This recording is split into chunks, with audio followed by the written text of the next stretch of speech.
O que é a genealogia nas obras de Foucault? Este é o tema do Marginalia Podcast. Olá pessoal, aqui é o Tadeu de Oliveira, jornalista, doutorando do programa de pós-graduação em Ciências Sociais da UFRN. E estamos aqui para mais um novo episódio do Marginalia Podcast em 2024. Estamos com a série Foucault, um pensador complexos, que trata sobre a vida, sobre a obra, sobre os conceitos deste grande pensador da história da humanidade, neste ano que estão sendo lembrados os 40 anos do falecimento de Michel Foucault. No dia 25 de junho serão rememorados esses 40 anos.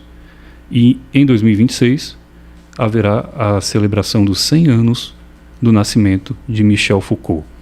Para este episódio sobre a genealogia, o que seria genealogia nas obras de Michel Foucault, nós estamos aqui com um convidado muito especial, professor Lucas Fortunato Rego de Medeiros, professor vinculado ao Departamento de Ciências Sociais da Universidade Federal do Rio Grande do Norte, a nossa UFRN, coordenador do Marginalia, grupo de estudos transdisciplinares em comunicação e cultura, autor dos livros Maquinapolis e a Cosmologia do Ser e Critical Art Ensemble, a máquina de guerra artística e os arsenais antropotécnicos da revolta. Atualmente, o professor desenvolve pesquisas sobre sociedade, tecnologia e cultura, é professor do Departamento de Ciências Sociais aqui da nossa UFRN, sociólogo, antropólogo de formação, mestre em filosofia, doutor em ciências sociais e tem como áreas de interesse arte, sociedade, tecnologia, cultura, antropotécnicas contemporâneas. Também fazem parte desse grande arcabouço de interesses do nosso convidado especial, o professor Lucas. Muito obrigado pela sua participação aqui em mais um episódio aqui do Marginalia Podcast. Vamos falar sobre a genealogia em Foucault. Então, professor, o que seria essa genealogia em Foucault? Em primeiro lugar, quero agradecer o convite de participar aqui do podcast Marginalia, contribuindo para esse ano especial em que estamos resgatando algumas contribuições desse grande pensador, Michel Foucault. Genealogia é um termo que Michel Foucault pegou do filósofo alemão Nietzsche, só que atualizou a expressão para uma metodologia um tanto histórica e filosófica, né? Essa terminologia aparece no Nietzsche como uma tentativa de resgatar como teriam emergido historicamente e socialmente os valores das morais que orientaram a conduta dos seres humanos nas sociedades ocidentais. E Michel Foucault, de alguma forma, aprendeu um pouco com essa genealogia nietzschiana, trazendo para as investigações sobre processos que têm a ver com a formação das sociedades modernas na Europa, a partir do século XVII e XVIII, até constituir um tipo de sociedade que Michel Foucault denominou de sociedade disciplinar, né? A genealogia, nos termos de Michel Foucault, é uma metodologia que tenta resgatar historicamente como os corpos teriam se formado no interior das instituições, à medida em que as instituições começaram a se apropriar das condutas, começaram a aplicar determinados tipos de discursos para moldar a conduta desses sujeitos, em instituições como as escolas, os hospitais, as prisões, as fábricas, todas essas instituições que vão se formar exatamente na Europa durante o período da modernidade e que vão formar esse tipo de sociedade que posteriormente veio a se expandir pelo mundo ocidental. Certo, professor. Quando esse trabalho com esse conceito surge na obra de Foucault, é possível demarcar assim, um período específico? Sim. De acordo com os estudiosos de Michel Foucault, nós podemos identificar pelo menos 3 momentos da produção intelectual desse autor, né? O primeiro momento, que ficou conhecido como a arqueologia dos saberes, que já foi abordado em um programa anterior. E o segundo momento é quando aparece, né, essas investigações genealógicas. E um terceiro momento que seria o momento caracterizado pelos estudos sobre ética e estéticas de existência. Em linhas gerais, a arqueologia dos saberes, como já aparece na expressão, tinha um interesse em buscar compreender determinadas experiências e as produções discursivas em torno dessas experiências, como a loucura, como o nascimento da clínica e a emergência das ciências humanas no século XIX.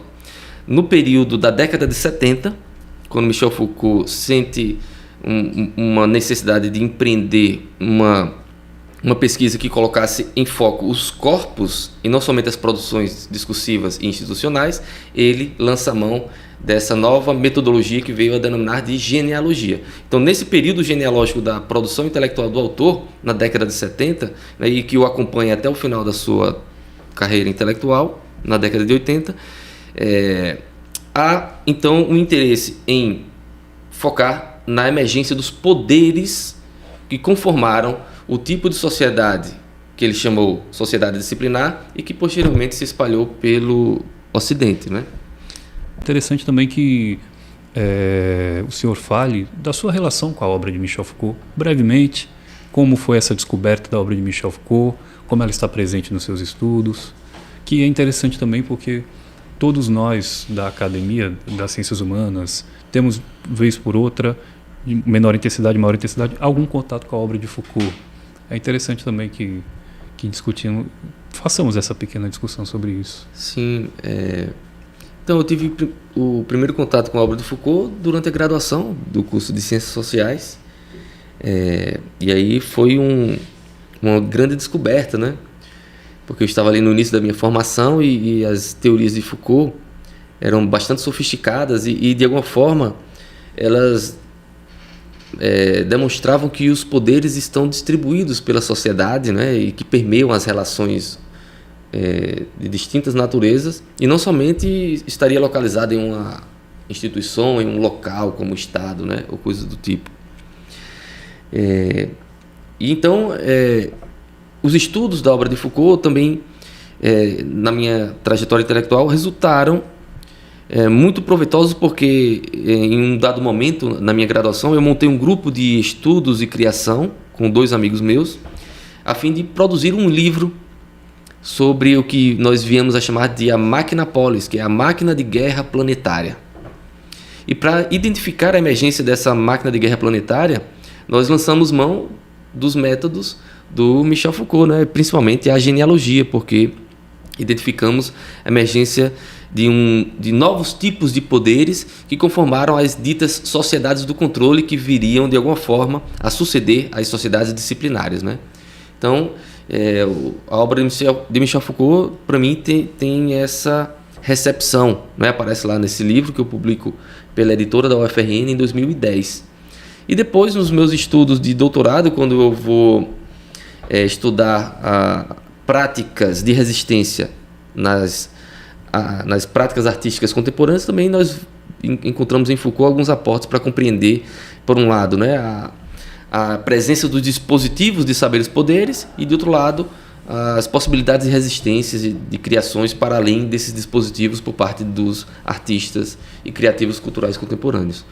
Então, julgo que é muito importante ainda hoje, né, os estudos da obra de Foucault, que marcaram o século XX e que certamente ainda vão nos acompanhar durante muito tempo ao longo do século XXI. Essa relação entre genealogia, saber, poder, o senhor citou aqui essa questão dos poderes. O que seria isso de fato? Assim, que poderes são esses, assim, dentro da perspectiva Foucaultiana?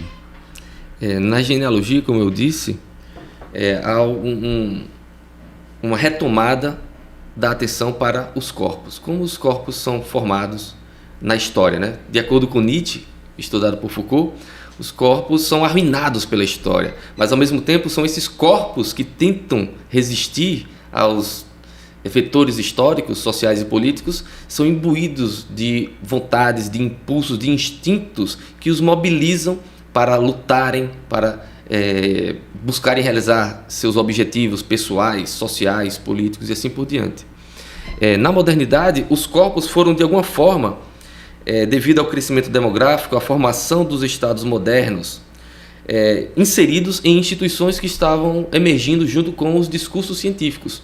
As instituições como as escolas, que foram se multiplicando aos poucos, os hospitais, as prisões, as fábricas. Então, na passagem do século XVIII para o século XIX e em seguida, nós vimos a multiplicação dessas instituições que surgiram junto com os discursos ditos científicos que, de alguma forma, eram correlatos dessas instituições. A medicina, que estava em paralelo com a emergência dos hospitais, das clínicas. A ciência pedagógica, as ciências humanas, com o advento das universidades, com as escolas para um número cada vez maior de pessoas, as prisões também para retirar de circulação determinados corpos ditos criminosos, junto com uma nova legislação, um corpo jurídico. Então, tudo isso vai emergindo aí do século XVIII em diante e vão conformando um conjunto de discursos sobre os corpos e instituições que vão aplicar determinadas tecnologias e poder para produzir corpos dentro dessas instituições. Então temos instituições distintas, mas que têm em comum o que Michel Foucault denominará de aplicação de tecnologias de poder, que visam focar nos gestos, na postura dos corpos para formá-los de uma determinada forma. A escola para formar pessoas instruídas, técnicos, profissionais. Nos manicômios para disciplinar, moldar corpos dóceis de acordo com o discurso psiquiátrico que existia na época. Nos hospitais, um controle dos corpos no espaço e no tempo para evitar o contágio de doenças naquela época em que a medicina já identificava os agentes patogênicos, e assim por diante, né? Todas essas instituições possuem a aplicação de uma tecnologia do poder que foca nos mínimos detalhes desses corpos, né? E os poderes, nesse sentido, Michel Foucault denominará exatamente o conjunto dessas forças que estão organizadas socialmente, institucionalmente e discursivamente, que se aplicam às forças dos sujeitos, a fim de produzir sujeitos que são duplamente caracterizados pelo autor.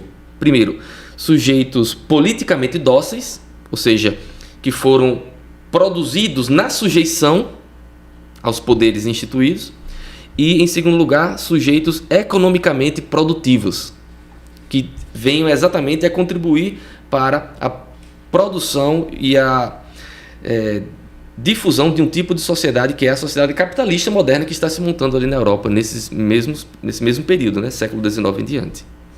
Sim, professor. E dentro desse modelo que é construído, os indivíduos que não se encaixam nesse modelo, dentro dessa perspectiva Foucaultiana, como é o tratamento recebido por esses indivíduos? Essa é uma boa pergunta, porque realmente foi o que, de alguma forma, também interessou a Michel Foucault desde quando ele empreendeu as suas primeiras arqueologias, com a experiência da loucura, até chegar à genealogia das prisões, né?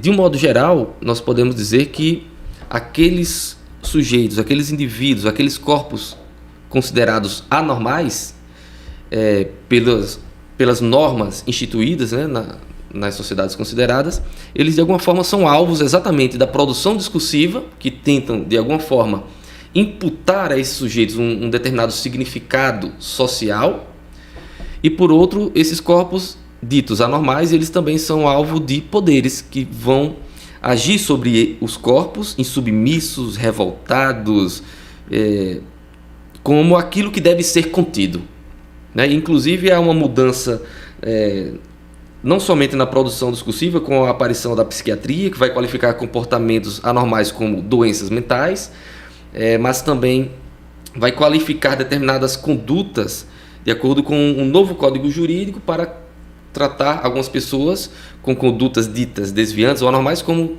criminosos ou coisas do tipo, né? Então esses corpos eles são alvos de investimentos de saberes e poderes a fim de que, de alguma forma, venham a se enquadrar com as normas estabelecidas, né? De um modo geral, é isso que nós podemos dizer quanto a essa pergunta. Certo, professor.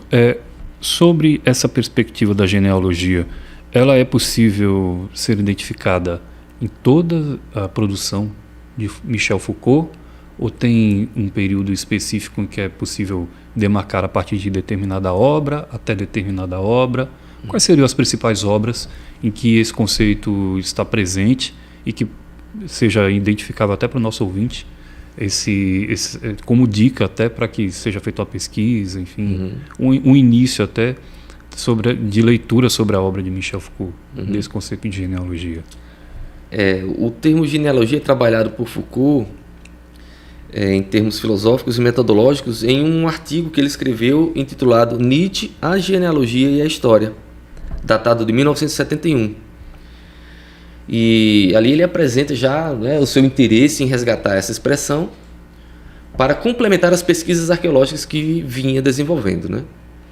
O que temos de novo aí com o método genealógico desenvolvido por Foucault é o foco no corpo, a percepção de que o conhecimento não se produz em abstrato e nem é somente o resultado de investimentos sociais e políticos, porque há que se considerar os impulsos e os instintos, né?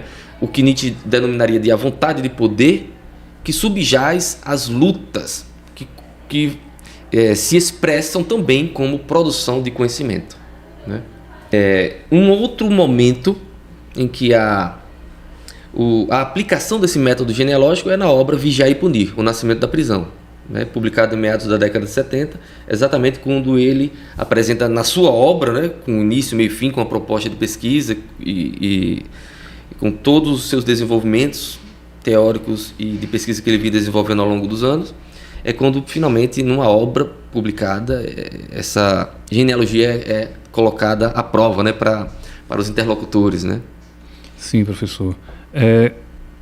O senhor falou sobre essa novidade que foi essa perspectiva Foucaultiana no mundo acadêmico. Como foi esse impacto a partir do momento das publicações da obra de Michel Foucault focado com esse foco na genealogia? Como foi esse impacto no mundo acadêmico da época e até hoje, né, dentro da produção acadêmica? Como é que essa perspectiva da genealogia ela está presente, com menos intensidade, mais intensidade? É discutida ainda com muita intensidade nas universidades, no ambiente acadêmico? Michel Foucault era um dos grandes intelectuais da França, né, e do Ocidente naquela época. As suas obras foram muito bem colocadas na época porque foram muito inovadoras, né? Michel Foucault produziu obras que dialogavam com a psicologia, com a literatura, com as ciências sociais, a sociologia, com a filosofia e, claro, com a história, né? As suas pesquisas não são filosóficas propriamente, elas são históricas, mas com uma leitura sociológica e filosófica bem considerável, né? E ele inovou ali com as duas metodologias propostas, a arqueologia dos saberes e a genealogia dos poderes, né? Ele apresentou essas metodologias que não existiam, foram invenções e criações dele, né? E ele, obviamente, teve que responder a questionamentos, ele teve que lidar com os seus interlocutores, né? A França é um país muito rico intelectualmente e outros grandes pensadores que eram contemporâneos dele também tiveram a oportunidade de questioná-lo e debater com ele.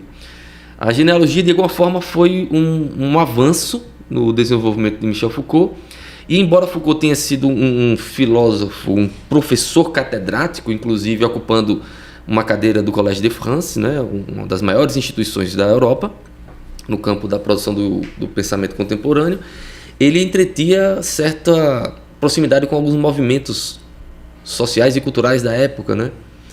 E nesse sentido ele apresentou até uma proposta de que a genealogia também poderia ser um método de pesquisa capaz de resgatar determinados saberes que historicamente estavam submergidos em conhecimentos e discursos dominantes.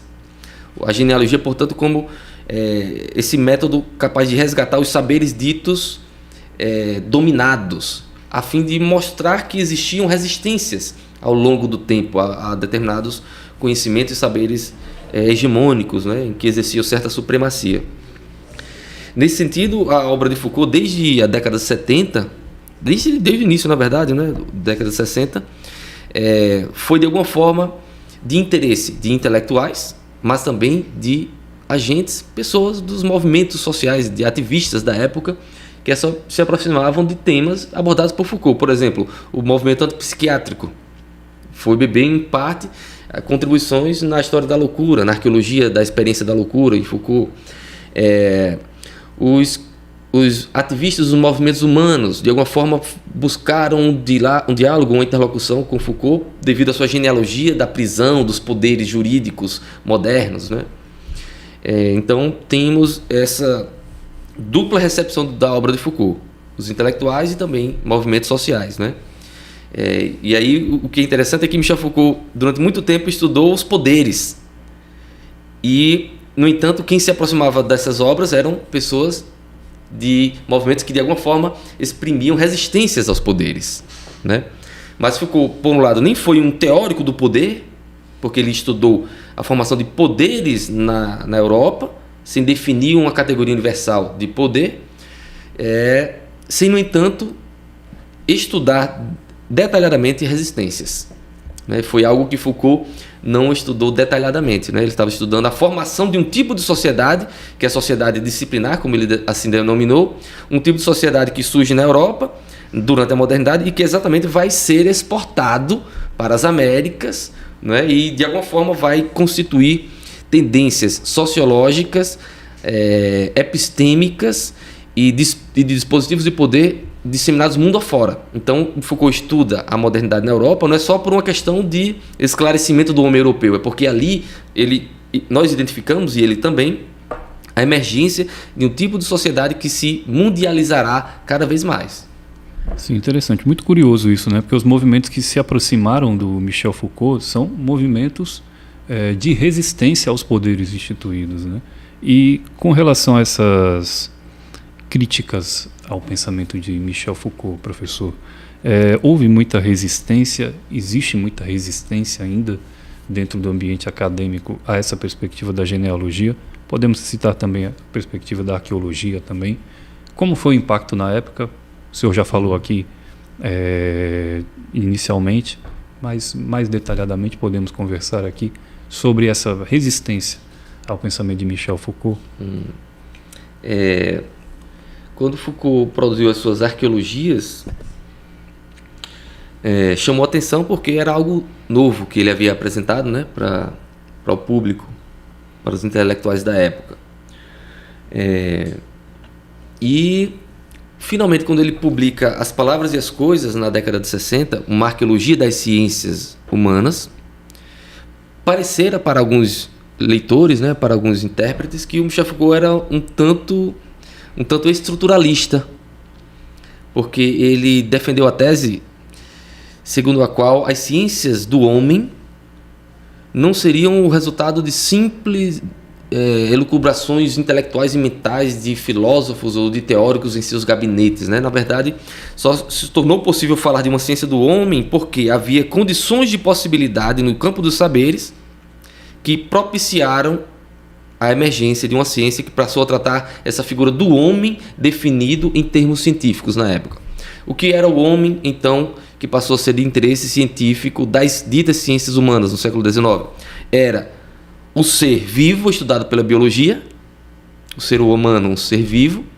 De outro lado, um ser que produz, que trabalha, estudado pela ciência econômica, já então nascente. E, em terceiro lugar, um ser que fala, assim interpretado pela linguística daquele período, né, e pela filologia. Então, faltava uma ciência para estudar esse ser vivo que fala e que trabalha. Aí foi no cruzamento desses saberes pré-existentes que se criou um espaço propício para o advento de um discurso científico acerca do homem, definido dessa forma pelas ciências modernas, né? Então, o homem não é a categoria de Foucault filosófica, é uma categoria histórica que se formou no campo dessas discussões do século XIX e que isso gerou uma série de questões. Cadê o sujeito? Então, quem criou a figura do homem não foram os filósofos, não, foi um produto discursivo, mas onde está o sujeito que cria, que pode intervir ativamente, né, na produção de conhecimento, na história? Então, se questionava isso nesse período. Aí depois Foucault desenvolve a genealogia Fala-se dos poderes que vão produzir os sujeitos dentro das instituições, submetidos às disciplinas, e faltava também ainda onde estaria o sujeito. Né? Então, essa pergunta acompanhou Foucault ao longo dos anos, e aí finalmente quando ele se propõe a produzir uma pesquisa sobre a sexualidade, sobre a experiência da sexualidade, que ele vai se deparar mais diretamente com a subjetividade e vai se questionar sobre o papel, o lugar do sujeito no seu pensamento. É o que vai nortear, então, as suas pesquisas a partir de meados da década de 70 até o final, né, da sua carreira em 1984. Quando ele empreenderá um conjunto de pesquisas que podem ser denominadas em conjunto de uma genealogia da subjetividade, uma genealogia do sujeito ocidental. E aí é quando ele tenta responder aquelas questões que faziam ele, onde está o sujeito, né? Sim, certo, professor. Falamos muito aqui sobre arqueologia também, que foi o tema de um episódio aqui no Marginália Podcast, entrevista com o professor Josenildo Bezerra, diretor do Xixila, né, o Centro de Ciências Humanas, Letras e Artes. Essa perspectiva, professor, da arqueologia, ela não é dissociada da perspectiva da genealogia, ela é presente, ela permeia toda a obra do Michel Foucault, as duas perspectivas, arqueologia dos saberes, genealogia dos poderes. Essa é uma boa pergunta, né? Porque o Foucault ele usa a arqueologia durante um período, depois usa a genealogia. E aí uma mudança metodológica e também há o desenvolvimento de outras categorias que resultam das pesquisas que ele vem empreendendo, né? De um modo geral, Foucault deixa de usar o termo arqueologia depois que publica Vigiar e Punir e assume a genealogia. Só que a genealogia, de alguma forma, ela já traz também alguns elementos que estavam presentes na arqueologia. A diferença é que a genealogia já estaria mais completa, digamos assim, porque no período arqueológico Foucault focava nas produções discursivas, institucionais, e ele falava de uma dimensão extradiscursiva que era necessário considerar. Então era uma dimensão que ele ainda não havia nomeado. Quando ele vai empreender as pesquisas genealógicas, ele consegue então identificar e tornar claro que dimensão extradiscursiva é essa. É a dimensão dos poderes, né, das práticas que vão incidir sobre os sujeitos nos seus gestos, nas suas condutas, né, junto com a produção discursiva. Então nós podemos dizer que a genealogia incorpora a arqueologia, só que acrescenta novas categorias para tornar as pesquisas históricas genealógicas de Foucault algo mais completo. E aí é nesse sentido que a genealogia ela empreende também análises discursivas, das produções discursivas, que era característica da arqueologia. Só que a genealogia propõe algo mais. Portanto, ela vai acompanhar a produção intelectual de Foucault até o final da carreira. O que nós podemos dizer ainda para complementar isso é que Foucault, ao fazer essas rupturas metodológicas, né, esses avanços, essas transformações intelectuais, ele também vai oferecendo aos interlocutores, aos entrevistadores dele, né, aos seus contemporâneos, leituras de conjunto sobre a sua trajetória intelectual até então. Então, já no período final da sua produção intelectual, ele afirma que estaria produzindo uma ontologia do presente. Então já não é nem arqueologia, simplesmente, nem genealogia. Ele já está propondo outra categoria, uma ontologia do presente. Uma ontologia do presente como uma vertente do pensamento que se utiliza, né, da análise arqueológica e genealógica, a fim de compreender como a sociedade na qual vivemos se tornou o que ela é. Por meio de que processos, por meio de que produção de discursos, por meio de que ação de poderes e dispositivos de saberes e poderes se formou um tipo de sociedade que é a nossa. E mais do que isso, como essa sociedade que é a nossa está se transformando, em que ela está em vias de se transformar. Então esse já seria o modelo de análise geral que Foucault apresenta para os interlocutores a fim de descrever toda a sua trajetória intelectual.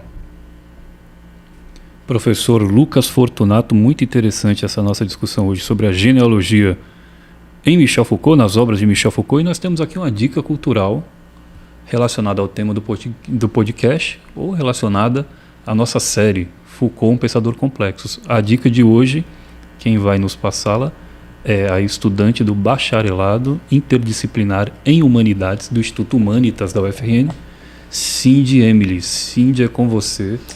Então, a dica cultural que eu queria passar no episódio de hoje vai ser o filme brasileiro Carandiru, lançado em 2003, que foi baseado justamente no livro do médico Drauzio Varela, Estação Carandiru, que relata as experiências dele na década de 90, no que foi o maior presídio da América Latina, né, na época, e onde ocorreu também o maior massacre de pessoas presas no Brasil e no mundo também. E seria interessante assistir esse filme pensando justamente nas coisas que foram discutidas nesse episódio, né?